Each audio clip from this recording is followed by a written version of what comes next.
it's Christy. Welcome back to my channel. Today I am having a friend over for lunch. I've actually never met them before, but they're in San Francisco for work, and I was like, you should come over for lunch one of the days if you're free. So we finally confirmed plans yesterday, and I started to panic. I was like, I don't know what to make. I feel like there's like a few kind of go-tos that I have when I'm making food for people. Obviously like noodles, braised pork belly, like anything that's like a braise or a stew, I feel like is pretty easy to pull together for like a weekday lunch.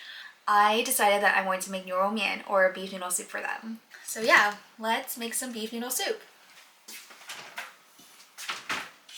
I picked up 2 pounds of like chuck beef stew meat yesterday at the store. It was perfect because it was on sale, and I was like, this feels like it was kind of meant to be. So the first thing I'm going to do is actually parboil the meat / blanch it. This is actually a very popular Chinese soup making technique where before you use the meat for the soup itself, you actually pre-boil it a little bit, and that really just removes any of the impurities and the scum that typically will float to the top when you're making a broth. There still will be a little bit probably, but it helps make the broth a lot cleaner to the taste and also just a lot clearer of a soup. We're going to cover this up with water and then bring it to a boil on the stove. While that's coming to a boil, you can hear the hissing. I clearly did not wipe the bottom of my pan very dry. While that is coming to a boil, I'm going to prep my aromatics and my vegetables. So onion, garlic, ginger, scallions, and then I'm also going to add in carrots and daikon. I really love the carrots and the daikon and the vegetables that go into beef noodle soup. I would argue I prefer that actually more than the beef itself. I think I'm going to use maybe half of this daikon and then 2 or so of these carrots.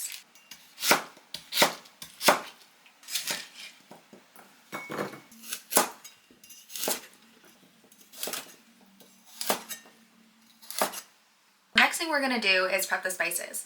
We're going to use star anise, cloves, Sichuan peppercorns, bay leaf, and cassia cinnamon bark, or like a cinnamon stick also works. I feel like every time I do this, I feel like I'm working at like one of those Chinese herbalists. And you know how you like take all those different like spices and herbs and whatever and you weigh them and you go down the line? That's what I feel like I'm doing.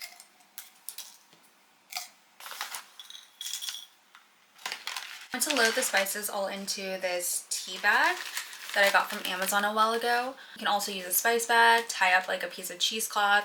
I've also done really janky things where I've like taken a tea bag that has like jasmine tea in it, emptied it all out, like cut it open, poured out all the tea leaves, put in the spices, and then secured it with a toothpick.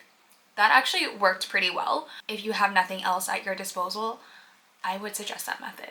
I feel like I never really make beef noodle soup the exact same way every time. I have a recipe on my blog, but even then I have like variations, additions that I do.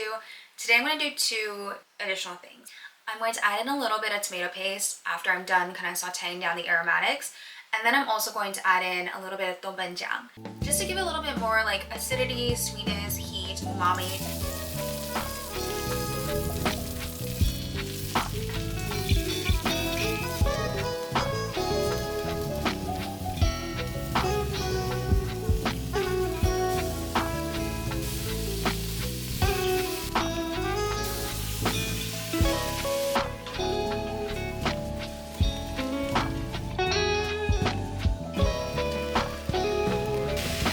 We're also going to add in the sauces. I already put in a bit of the Shaoxing cooking wine, and then we're also going to use regular soy sauce, and then dark soy sauce. And raw is that like dark, rich color that you're not going to get with just regular soy sauce.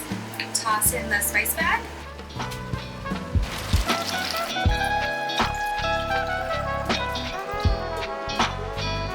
And now it's just going to nap for about 90 minutes. It's currently 11:23, so it should be just done by the time my friend gets here.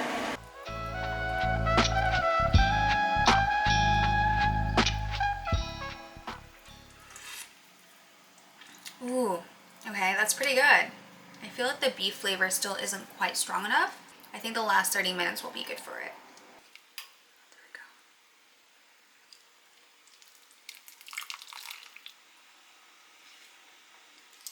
I think doing like suan cai on top is kind of optional, but for me it's really essential for beef noodle soup. I always like that little bit of extra crunch, acidity, heat that doing the pickled mustard green topping adds to it.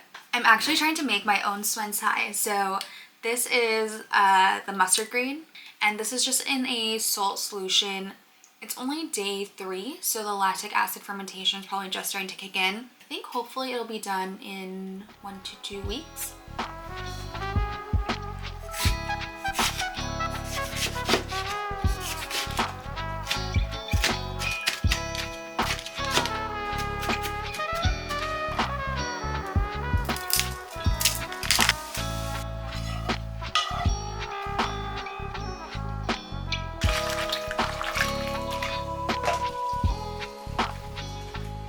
My friend just texted and said they're going to be 10 minutes late, which is perfect because I am blanching the vegetables right now.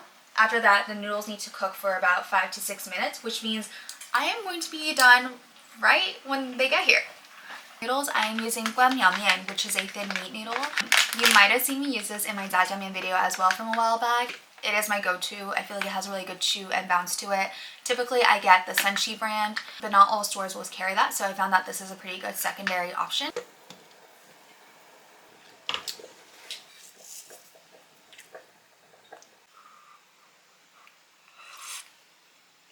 Okay, that was a lot of salt that went in there. I'm gonna try a piece of the daikon. Hot, hot, hot, hot, hot, hot. A little more soy sauce.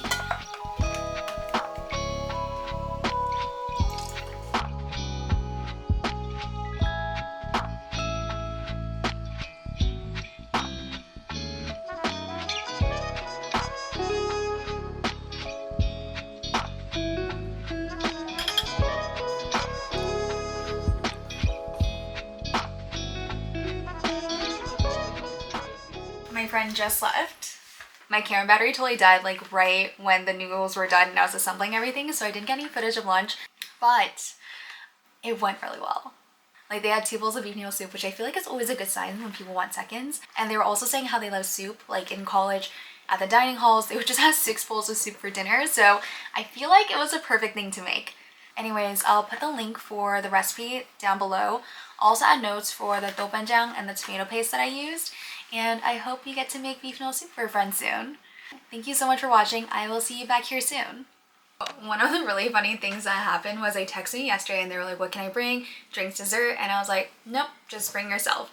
Which I feel like is what I always say because like honestly I'm just very happy for people to come. But of course they brought pastries from Chinatown and they were like, did I pass this test? Like I was supposed to bring something, right?